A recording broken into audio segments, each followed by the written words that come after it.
Olá a todos, bom dia. Meu nome é Eric José, sou aluno de licenciatura em computação da disciplina de sistemas operacionais e hoje vamos falar um pouco sobre a continuidade de gerenciamento de processos, né? O caso que iremos ver hoje aqui para minha entrega será a parte de simuladores de CPUs, na parte de frequência, de quantos, entregas, processos. E vou fazer os mesmos exemplos em dois cenários. Um no simulador, que é esse daqui que vocês estão vendo, e o outro também trazendo na parte de códigos, tá? E aí eu vou trazer o mesmo cenário para ambos e fazemos as comparações de como funciona, tá bom? A gente vai fazer o gerenciamento aqui dos processos de CPU. O modelo que eu vou escolher é o Round Robin, tá? Que é um modelo circular. Esse modelo aqui é um pouco mais simples. Também para o cenário que eu vou trabalhar aqui, para os exemplos que eu vou trazer com vocês, é também mais simples de se trabalhar. E para o exemplo também vai facilitar bastante, tá bom? A primeira coisa que a gente vai fazer aqui é escolher o modelo que queremos de algoritmo. A gente tem o FCFS, SJF, o Priority. Nesse aqui eu vou escolher o Round Robin, tá? Que é o mesmo algoritmo que eu estou usando também na parte de estruturação dentro do Visual Code. A primeira coisa que vamos fazer é escolher o quantum. Esse quantum aqui se refere ao tempo de processamento, de consumo, né? Do processo. Quanto tempo ele vai levar. E aí, para início, eu vou fazer aqui como se fosse um exemplo, tá? Uma simulação do seguinte. Imagine um cenário onde tem uma casa lotérica e essa casa lotérica ele tem um caixa, tá?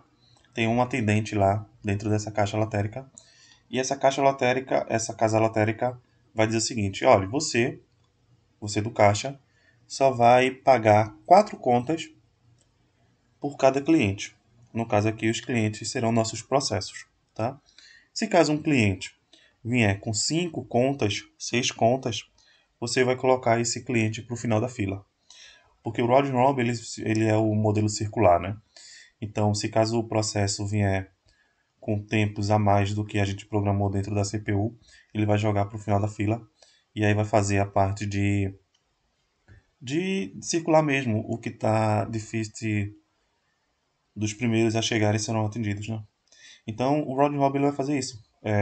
Vou colocar aqui que nosso caixa, para voltar ao exemplo que eu estava dando, que nosso caixa ele só vai pagar até 4 contas por cliente, né? No caso, o processador ele só vai executar o tempo até 4 por processo. Eu vou fechar aqui. Então a gente tem aqui ó, o Round Robin, ele é multiprogramável e o quanto 4. Agora a primeira coisa que vamos fazer é criarmos os processos. O PID dele aqui vai ser 1. Eu vou criar o nome 1 também. O motivo de eu estar colocando aqui é porque eu vou querer como se fosse uma lista, tá? Para ficarmos mais fácil de entendermos. Então aqui tem a prioridade, eu vou colocar a prioridade padrão para todos, porque aí quando a gente chegar na parte de algoritmo, dentro do VS Code, também vai ficar mais fácil para explicarmos, tá? Aqui vai ser as contas que eles vão ter, então quantas contas ele tem. Para o primeiro eu vou colocar 5, lembrando que nós temos apenas o quanto até 4. Então, ele, como está numa fila aqui, ele vai começar com 0, vai até o 4. E aí, quando chegar na conta, ele vai pagar as 4 contas e essa última conta aqui ele vai para o final da fila. Tá? Eu vou colocar aqui pronto, vou colocar outros exemplos. Vou colocar o processo número 2. Para esse caso aqui, eu vou colocar apenas 2 contas a pagar, no caso 2 busts. Vou criar aqui o 3. Para aqui eu vou colocar 5 também. Vou colocar 6 nesse aqui. Aqui o 4. E para esse exemplo aqui eu vou colocar 3. Tá? Vou colocar 4 porque aí ele fecha os 4 quanto que temos. Vou dar OK. E vamos iniciar aqui, vou fazendo passo a passo para você ver como funciona a execução. Então, o nosso processo aqui está em execução. Ó. o PID 1, que é a nossa. Voltando para aquela analogia da caixa eletrônica, do caixa, né? Da lotérica. Ele pagou uma conta, ele está pagando sua segunda conta agora, pagou a terceira conta, está pagando a quarta conta. E aí o nosso caixa ele aceita até quatro contas, ele vai jogar a quinta conta para o final da fila. Tá vendo que aqui o último no momento está sendo 4 e agora o último no momento vai ser o 1 novamente, onde ele tem uma conta a pagar. O PID 2, no caso nosso segundo cliente, ele tem duas contas aqui, ele está pagando a primeira, pagou a segunda, e aí ele sai da fila, porque nosso caixa aceita até quatro contas, no caso até quatro processamentos, quatro processos, e ele já executou apenas dois. Então não há necessidade dele voltar para a fila novamente, então ele sai. Esse exemplo aqui, a gente colocou 1, 2, 3, 4, 5, 6. Vamos passando aqui. Quando ele chega no 4, ele vai para o final, faltando duas. Aqui ele tem 4. Então, 1, 2, 3, 4. Ele sai da fila, volta o 1 para finalizar o pagamento de uma conta. E aí volta o 3 para finalizar o pagamento das outras duas contas pendentes. Trouxe esse exemplo de contas porque fica mais fácil o entendimento de como funciona o round robin, tá? E aí, por final, ele finaliza. Aqui a gente consegue ver a estatística de como foi realizado o processamento, tá? Então aqui ele tem as filas, ó. Quem finalizou primeiro foi o 2, depois o 4, e aí veio o 1 e o 3, porque eles voltaram para o final. A quantidade do processamento, as respostas e turnado de cada um. E a porcentagem de execução e a eficiência foi de 100%, né? Porque ele chegou até o final. Apesar do 1 e 3 ter voltado para o final da fila, todo o processo foi finalizado, tá? Eu vou botar um stop aqui, para a gente deixar como estava montado esse cenário. E a gente vai ver um pouquinho agora dentro do código como funciona. Esse código aqui está em linguagem C. Foi uma estruturação feita e é um pouco adaptada, tá? Eu criei aqui três variáveis: o número, a quantidade de pessoas vai estar na fila, o número de escolhidos e o quanto, que é o tempo dele, que a gente foi o mesmo processo que nós escolhemos antes, tá? Essa primeira chamada aqui, a gente vai testar o quão diferentes são a quantidade para as contas, né? Então ele vai fazer a leitura do valor, o número de contas a pagar de cada pessoa, e cada pessoa recebe o valor informado. Então, se eu colocar que aquela pessoa paga quatro contas, então as pessoas na posição I, porque a gente fez um for, vai receber o número de que eu informei. Tá? Aqui ele vai contar a quantidade de pessoas que estão na fila, onde sempre vai ter um laço aqui incrementado, para quando ele for diferente de zero.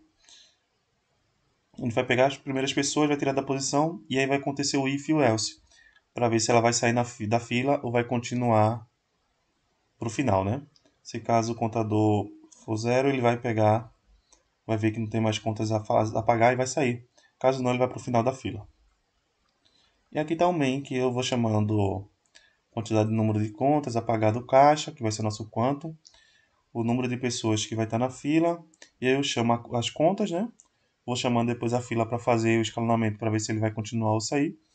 E por fim, foi um print aqui para dizer que o programa chegou ao final. Vamos executar e vai ficando mais fácil para a gente fazer o entendimento dele, tá? Deixa eu colocar aqui para executar.